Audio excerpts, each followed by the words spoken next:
आदाब नमस्कार, मैं शाहिद उमर। स्वागत है आप सभी का सियासत टीवी के हिंदी समाचार में। आइए देखते हैं सबसे पहले हेडलाइंस। वक्फ बिल बहस में राहुल नहीं, संसद में प्रियंका नहीं मौजूद, उठ रहे लगातार सवाल। दिलीप घोष का ममता सरकार पर बड़ा आरोप, कहा हिंदू त्योहारों को रोकने के लिए बहाने बनाती पश्चिम बंगाल सरकार। शिंदे गुट पर संजय राउत ने कसा तंज, वक्फ बिल को लेकर कही बड़ी बात। संसद से पास वक्फ संशोधन बिल के खिलाफ तेज हुई कानूनी लड़ाई, कांग्रेस के बाद अब ओवैसी ने सुप्रीम कोर्ट में दायर की याचिका। सीएम योगी आदित्यनाथ का बड़ा ऐलान, वक्फ की जमीन पर बनेंगे विश्वविद्यालय और अस्पताल। वक्फ बिल पास होने के बाद मुसलमानों से क्यों बोले चिराग, आपकी नाराजगी मेरे सर आंखों पर। कई देशों के टैरिफ में कटौती कर सकते हैं डोनाल्ड ट्रंप, क्या इनमें भारत भी है शामिल। अब खबर विस्तार से।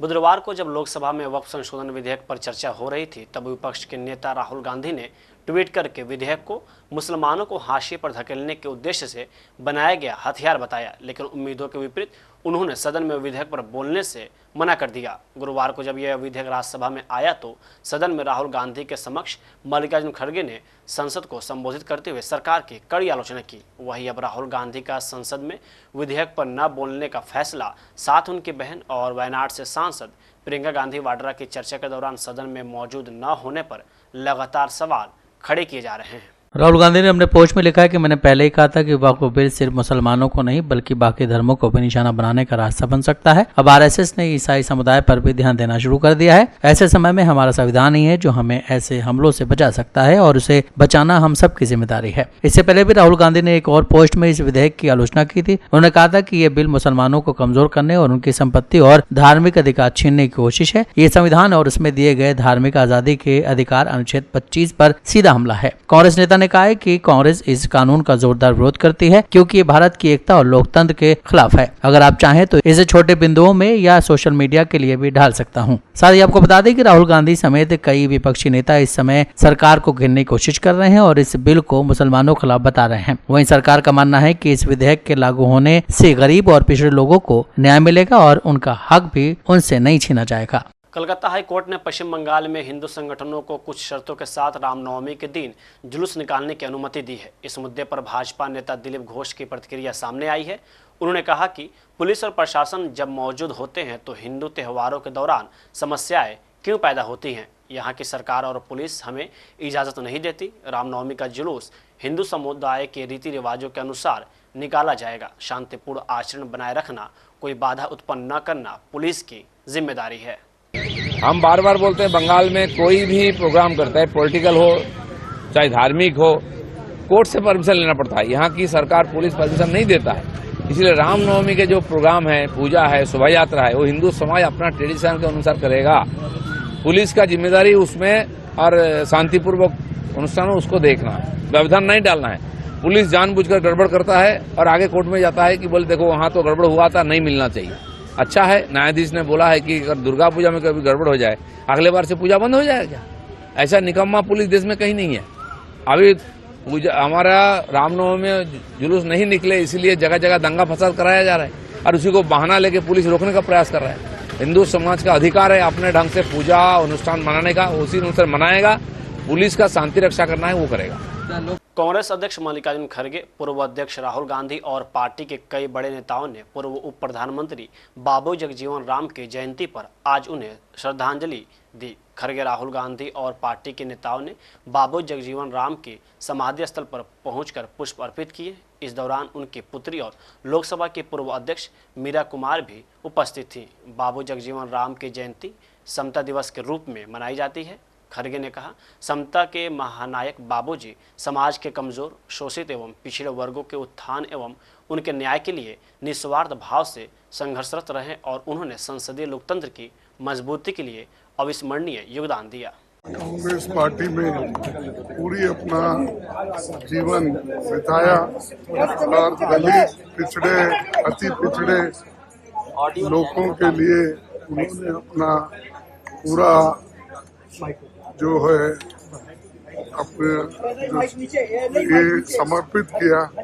उसके अलावा भी उन्होंने जो जो कोई मिनिस्ट्री में आए तो हर मिनिस्ट्री में अपना छाप डाले, और खासकर उन्होंने डिफेंस मिनिस्टर के नाते जो काम किया और बांग्लादेश के युद्ध में उनका जो बहुत बड़ा पात्र रहा, ये देश के लिए एक गौरव की बात है और शान की बात है। और कोई एक किसी की मर्जी में न रहते हुए डटकर अपनी बात पार्लियामेंट में रखने वाले एक नेता को हमने पाया था। आज उनका जन्मदिन है, तो इसलिए हम उनको अपना जो श्रद्धा अर्पित करने के लिए यहाँ है, और हम ऐसे इनसे इंस्पिरेशन लेके बहुत से लोग, नौजवान खास करके, समाज को समर्पित करने का काम करें। हिमाचल प्रदेश के पूर्व मुख्यमंत्री वीरभद्र सिंह फाउंडेशन के गठन पर हिमाचल प्रदेश सरकार में मंत्री विक्रमादित्य सिंह ने कहा, वीरभद्र सिंह जी हिमाचल प्रदेश के सबसे लंबे समय तक सेवा करने वाले मुख्यमंत्री रहे हैं। उन्होंने 6 बार राज्य के मुख्यमंत्री के रूप में करीब 22.5 साल प्रदेश का नेतृत्व किया। प्रदेश को आगे ले जाने में उनका बहुत बड़ा योगदान रहा है। इसी सोच के साथ इस फाउंडेशन का गठन किया गया है। ये एक गैर राजनीतिक फाउंडेशन है। देखिए, वीरभद्र सिंह जी हिमाचल प्रदेश के लॉन्गेस्ट सर्विंग चीफ मिनिस्टर रहे हैं, जिन्होंने 6 बार हिमाचल प्रदेश के मुख्यमंत्री के रूप में करीबन 22.5 साल प्रदेश का नेतृत्व किया, और प्रदेश को आगे ले जाने में उनका एक बहुत बड़ा योगदान रहा है। जैसे हमारे प्रदेश के निर्माता डॉक्टर यशवंत परमार जी का एक बहुत बड़ा कंट्रीब्यूशन हिमाचल को बनाने में रहा है, वैसे ही उस हिमाचल में विकास के रंग भरने में वीरभद्र सिंह जी का एक बहुत बड़ा योगदान रहा है। तो ये तो सत्य है कि सबने एक ना एक दिन दुनिया से जाना है, मगर उनकी जो सोच है, उनके द्वारा जो विकास के कार्य प्रदेश में किए गए हैं, पर्टिकुलरली जो उनकी एक सोच प्रदेश के दुर्गम क्षेत्रों के लिए, प्रदेश के पिछड़े क्षेत्रों के लिए, प्रदेश के जो हमारे गरीब लोग हैं उनके लिए रहती थी, उसको हम आगे लेकर जाना चाहते हैं। और इसी सोच के साथ इस फाउंडेशन का गठन किया गया है, और ये एक गैर राजनीतिक जो है वो फाउंडेशन है, जिसमें हम कोशिश करेंगे आने वाले समय में कि प्रदेश के जितने भी एमिनेंट लोग हैं, चाहे हमारे डॉक्टर्स हैं, हमारे प्रोफेसर्स हैं, हमारे बिजनेसमैन हैं, हमारे जो है लॉयर्स हैं, अधिवक्ता हैं, जो भी उनकी सोच को आगे लेकर जाना चाहते हैं और वेलफेयर स्कीम्स प्रदेश के अंदर चलाना चाहते हैं, वो उनको हम इसमें जोड़ेंगे। और समय समय पर हम प्रोग्राम्स प्रदेश के दूर दराज के इलाकों में, पिछड़े हुए इलाकों में समय समय के ऊपर करवाएंगे, और वहाँ के लोगों को अच्छी हेल्थ सर्विसेज दिया जा सके, स्कॉलरशिप्स जो है एजुकेशनल स्कॉलरशिप्स दिलवाई जा सके, और भी ऐसे जो कार्य है उसको हम करने का प्रयास करेंगे, और एक छोटा सा योगदान समाज के प्रति देने का प्रयास करेंगे। और ये जो है राजनीति से अलग है, ये जो हमारा आज का दायित्व बतौर मंत्री है उससे अलग हटकर हम ये कार्य लगातार करना चाहते हैं, ताकि एक इन्वॉल्वमेंट समाज के प्रति बनी रहे, और उनकी जो एक सोच हिमाचल प्रदेश के प्रति थी वो हमेशा से मजबूत थी और आगे भी मजबूत बनी रहे। इस सोच के साथ हमने इसका गठन किया है, और इसकी शुरुआती तौर पर पहला कार्य जो हम करने जा रहे हैं वो मैं धन्यवाद भी करना चाहता हूँ।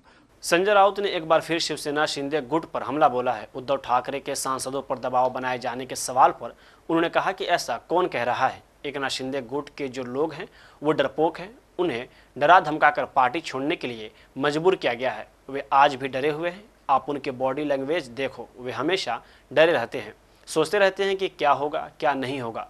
हम असली शिवसेना हैं, हमारे ऊपर कोई दबाव नहीं डाल सकता। सभी लोग जब पार्टी छोड़कर जा रहे थे तब भी हमारे नेता डटकर सामना किया। आज कोई उनके नाम पर दबाव बनाएगा, हिम्मत नहीं है। एकनाथ शिंदे गुट के जो लोग हैं वो एक डरपोक ग्रुप है, डरपोक। उनको डरा धमकाकर पार्टी छोड़ने के लिए मजबूर किया था। वो आज भी वो डरे हुए, आज भी डरे हुए हैं। आप उनकी बॉडी लैंग्वेज देखो, क्या होगा क्या नहीं होगा, ऐसे डरे डरे हुए घूमते हैं। हम ओरिजिनल शिवसेना, बाला साहब ठाकरे जी की शिवसेना के सदस्य हैं। हमारे पर कोई दबाव नहीं डाल सकता। जब ये लोग पार्टी छोड़कर जा रहे थे तब भी दबाव था ना, तब भी दबाव था हमारे ऊपर। जो आज जो हमारे सांसद है या एमएलए आज जो है उनके ऊपर दबाव था। तब हम दबाव में नहीं झुके, तब हम डट कर खड़े रहे, तो आप कौन हमारे पे दबाव डालेगा? किसकी हिम्मत है? हमने एक निर्णय लिया जो in the interest of nation, राष्ट्रीय एकता, और हमने जो वोट किया है बिल के खिलाफ, मैं मानता हूं ये जो बिल है उससे हिंदुत्व का कोई संबंध नहीं है। ये लोग लगा रहे हैं, उसमें क्या संबंध है हिंदुत्व का, मुझे बताइए। ये पूरा बिल है भ्रष्टाचार को लीगल फ्रेमवर्क में बिठाने के लिए बिल लाया है। जो 2 लाख करोड़ की जमीनें हैं ना वक्फ की, वो ये सरकार को या सरकार के जो लाडले उद्योगपति व्यापारी है उनको गमन खाना है। तो हम भ्रष्टाचार के खिलाफ वोट किया है, और हम ये जो ढोंग है वक्फ संशोधन विधेयक 2025 को चुनौती देने के लिए कांग्रेस सांसद मोहम्मद जावेद और एआईएमआईएम प्रमुख असदुद्दीन अवैसी के सुप्रीम कोर्ट जाने पर कांग्रेस नेता संदीप दीक्षित ने आज कहा कि हम विपक्ष हैं। अगर हम कभी देखेंगे कि सरकार न्याय नहीं कर रही है और विभाजन और नफरत के इरादे से कुछ कर रही है तो हम विरोध प्रदर्शन करेंगे। अगर कोई कानून बनाया गया है तो हमारे पास एक ही रास्ता है, सुप्रीम कोर्ट जाना। देखिए साहब, हम एक विपक्ष हैं। हमें जब भी लगेगा कि सरकार न्याय नहीं करेगी, जब भी सरकार कोई ना कोई ऐसा काम करेगी जो द्वेष की भावना से भरा हो, बंटवारे की भावना से भरा हो, लोगों के बीच में द्वेष फैलाने की भावना से भरा हो, तो हम लोग उसके खिलाफ करेंगे अपने अपने तरफ से प्रोटेस्ट। सड़क पे करना हो, संसद में करना हो, और अगर कोई चीज़ कानून बन जाती तो फिर एक ही रास्ता मिलता है कि हम उसके लिए सुप्रीम कोर्ट में जाएं। वही काम हमने किया है। देखिए, ये ठीक है, ये बात आप करें, पर ये सांकेतिक होती है, क्योंकि राष्ट्रपति हमारे पार्लियामेंट्री सिस्टम के अंदर राष्ट्रपति ज़्यादातर वही राय मानेगा जो कैबिनेट उनको बताती है। और अगर कोई बिल पास होता है, हाँ, एक अपने विवेक इस्तेमाल करने का उनके पास अधिकार जरूर है। पहले भी एक आध बार राष्ट्रपति लोग ने किसी बिल के ऊपर कुछ न कुछ एक सवाल खड़ा किया या वापस भेजा, एक आध राष्ट्रपति ने किया है। तो मैं कहूँगा मुस्लिम लॉ बोर्ड को कि अगर आपको समय मिलता है, आप महामहिम के सामने अपनी बात रखें, और महामहिम को अगर लगेगा कि इसमें कुछ ऐसा है तो वो अपनी तरफ से कम सरकार को एक बार रिकंसिडरेशन के लिए तो कह ही सकता है। वहीं दिल्ली में प्राइवेट स्कूलों की फीस बढ़ोतरी का विवाद लगातार बढ़ते जा रहा है। आम आदमी पार्टी ने आरोप लगाया है कि बीजेपी की सरकार बनते ही प्राइवेट स्कूलों ने मनमानी करते हुए फीस बढ़ा दी है। पार्टी ने तो यहां तक दावा किया है कि प्राइवेट स्कूलों ने अपने फीस में 20 से लेकर 82% तक का इजाफा किया है। इसलिए बच्चों के अभिभावक विरोध प्रदर्शन कर रहे हैं, जबकि सरकार पूंजीपति स्कूल मालिकों के साथ खड़ी है। मनीष सिसोदिया ने कहा कि दिल्ली में सत्ता संभाले अभी 2 महीने भी नहीं हुए और बीजेपी ने शिक्षा माफिया को खुला मैदान दे दिया है। हजारों माता पिता आज अपने बच्चों के भविष्य को लेकर गहरी चिंता में हैं। बीजेपी ने प्राइवेट स्कूलों को बेलगाम कर दिया है। हमें लग रहा है कि दिल्ली के लोगों को लूटने का खुला करप्शन शुरू हो गया है। दिल्ली में दिल्ली के पेरेंट्स को लूटने का खुला करप्शन शुरू हो गया है।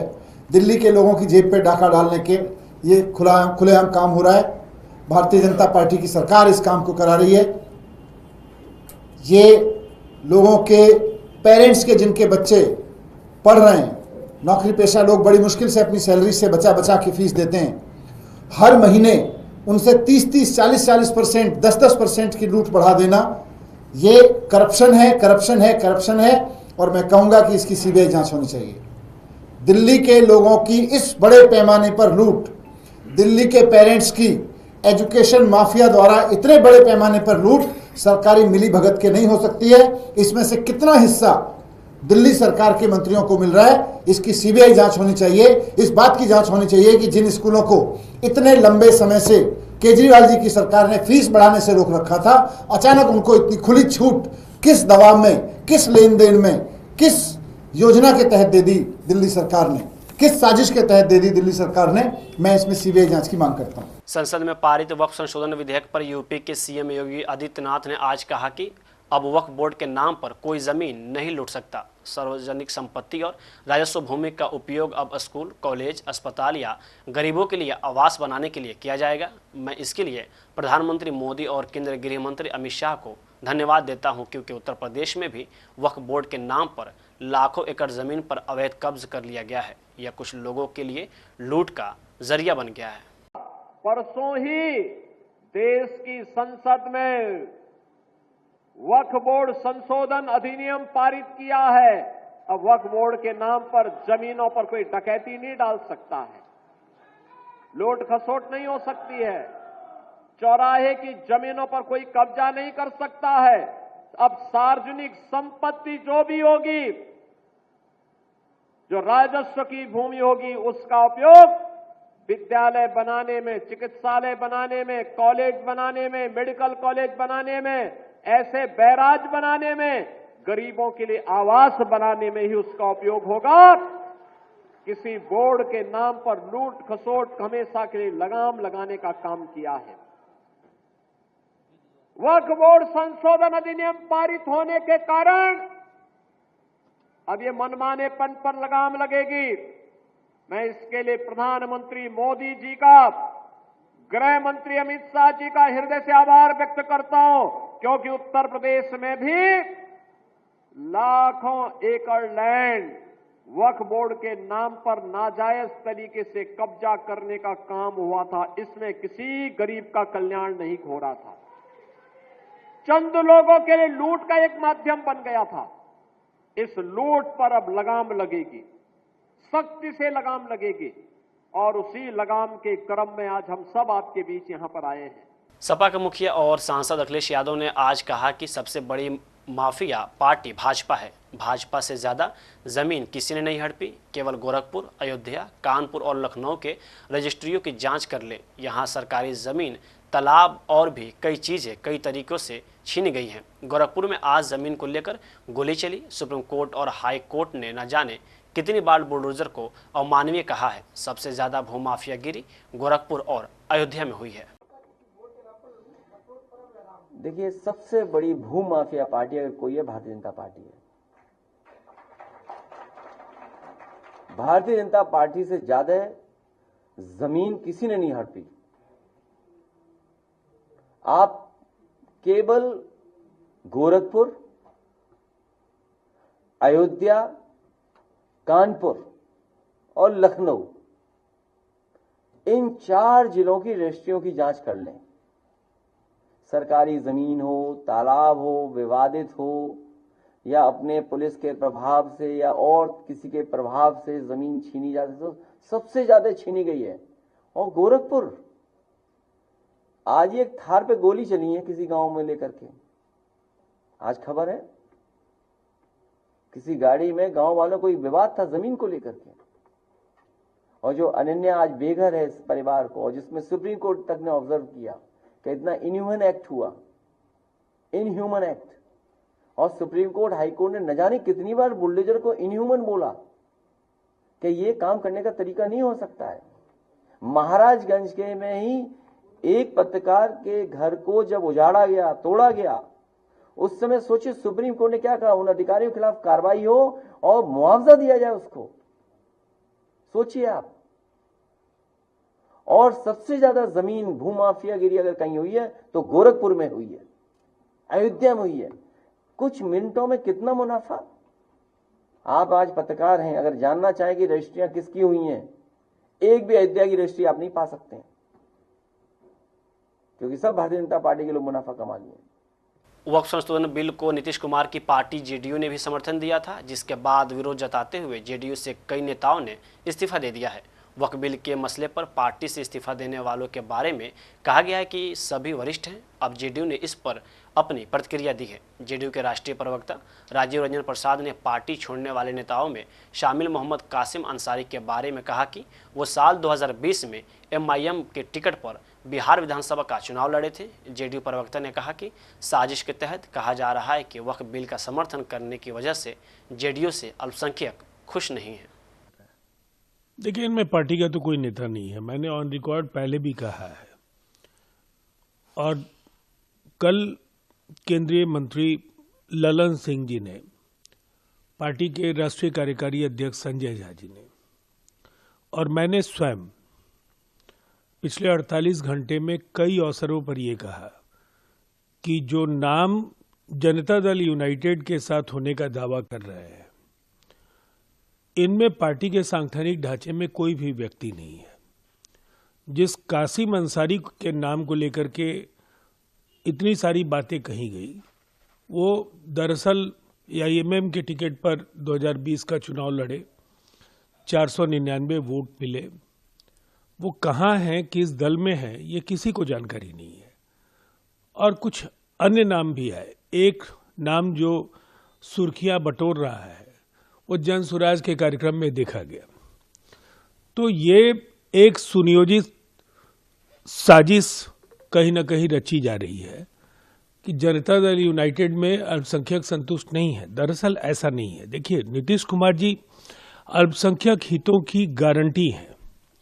उन्होंने अल्पसंख्यक कल्याण के जो कार्यक्रम किए, जो सुरक्षा का भाव उनके अंदर पैदा किया, जिस तरह से बिहार में कभी दंगे नहीं हुए, बिहार में कभी कर्फ्यू नहीं लगा, हुनर और औजार जैसे ऐसे कार्यक्रम आए जिन्होंने मुसलमानों को आत्मनिर्भर बनाने का बड़ा काम किया।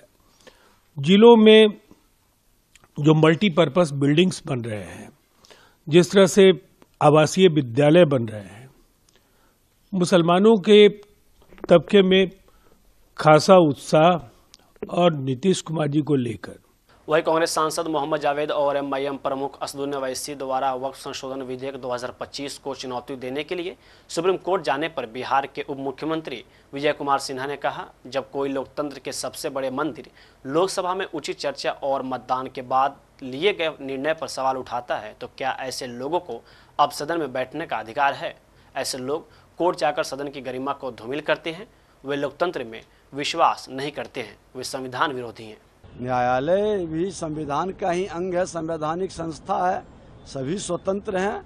लेकिन लोकसभा में बहस के बाद, वोटिंग के बाद अगर जो निर्णय होता है लोकतंत्र के सबसे बड़े मंदिर में, और उस मंदिर के निर्णय पर लोग प्रश्न उठाते हैं, तो वैसे लोग को उस सदन में बैठने का अधिकार है क्या? वैसे मानसिकता के लोग जो सदन में बैठकर बहस में भागीदार करते हैं, वोटिंग में हिस्सेदारी करते हैं और बाद में माननीय न्यायालय में जाकर के उस सदन की गरिमा को गिराने का काम करते हैं। आज विधायिका हो, न्यायपालिका हो या कार्यपालिका हो, संविधान में सबका अपना प्रदत्त अधिकार है और सब स्वतंत्रता के साथ अपने अधिकार का उपयोग कर सकता है।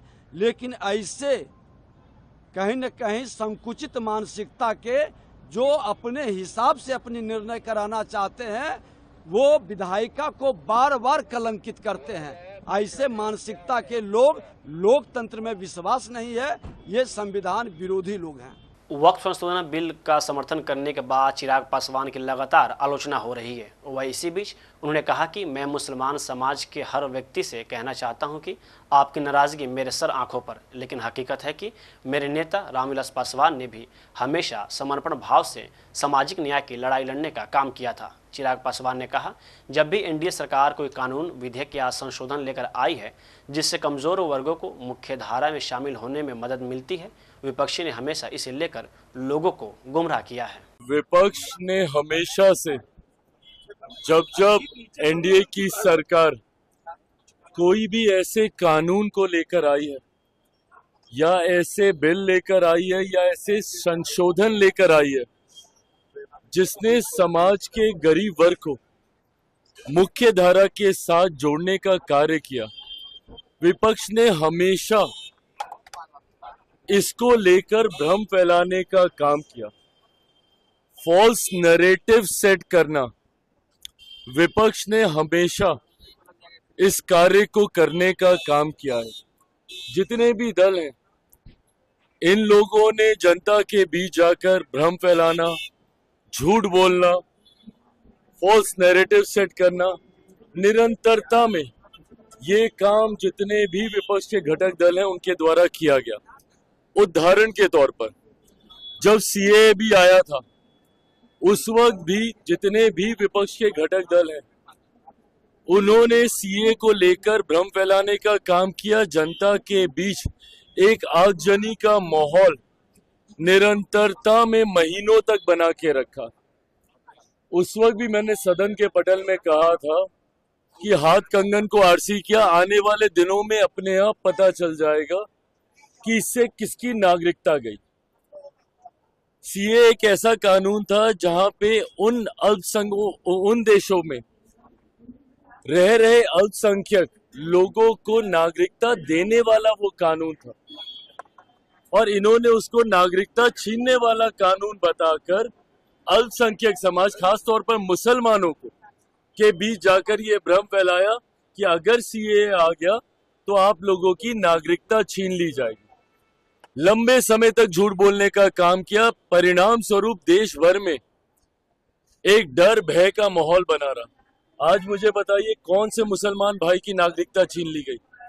डोनाल्ड ट्रंप एक बार फिर से व्यापारिक नीतियों को लेकर सुर्खियों में हैं। इस बार उन्होंने भारत, इजरायल और वियतनाम जैसे महत्वपूर्ण व्यापारिक भागीदारों के साथ नई टैरिफ नीति के तहत बातचीत शुरू कर दी है। बीते 2 अप्रैल को अमेरिकी राष्ट्रपति डोनाल्ड ट्रंप ने भारत, इजरायल और वियतनाम पर नए आयात शुल्क यानी टैरिफ लगाने की घोषणा की, जो 9 अप्रैल से लागू होंगे। डोनाल्ड ट्रंप की घोषणा के मुताबिक भारत पर 26%, वियतनाम पर 46% और इजरायल पर 17% टैरिफ लगाने की घोषणा की गई है। ट्रम्प का तर्क है कि ये नीति रेसिप्रोकल ट्रेड के सिद्धांत पर आधारित है। यहाँ जितना अमेरिका किसी देश से आयात करता है उसके बराबर या उससे कम निर्यात होना चाहिए। रिपोर्ट के मुताबिक भारत, इजराइल और वियतनाम देशों के प्रतिनिधियों के साथ अमेरिका सक्रिय व्यापार वार्ता कर रहा है। ट्रम्प चाहते हैं कि समय सीमा से पहले कोई समझौता हो जाए ताकि टैरिफ टल सके। ट्रम्प के ट्रुथ सोशल पोस्ट के मुताबिक वियतनाम की कम्युनिस्ट पार्टी के महासचिव ने कहा है कि अगर अमेरिका से समझौता होता है तो वो अपने टैरिफ को 0 तक कम करने को तैयार है। ये संकेत है कि वियतनाम सौदे को लेकर लचीला रुख अपना सकता है। भारत के लिए टैरिफ विशेष रूप से चुनौतीपूर्ण है क्योंकि अमेरिका भारत का सबसे बड़ा निर्यात बाजार है। 26% इंपोर्ट टैक्स से भारतीय उद्योगों पर गहरा प्रभाव पड़ सकता है, खासकर टेक्सटाइल, IT और फार्मा जैसे क्षेत्रों में। इजराइल की बात करें तो इजरायली अधिकारियों ने पहले ही चिंता जताई है कि अमेरिकी टैरिफ इजरायली कंपनियों की प्रतिस्पर्धा क्षमता को नुकसान पहुंचा सकता है। इससे कुछ कंपनियां अमेरिका में मैन्युफैक्चरिंग यूनिट शुरू करने की सोच सकती हैं। जहां कुछ देश बातचीत की तैयारी में है, वहीं चीन और कनाडा ने साफ कह दिया है कि वो अमेरिकी टैरिफ का जवाबी हमला करेंगे। इससे संभावित व्यापार युद्ध का माहौल बन सकता है। हिंदी समाचार यहीं समाप्त होता है। मुझे दे इजाजत। बाकी खबरों के लिए बने रहें सियासत टीवी के साथ।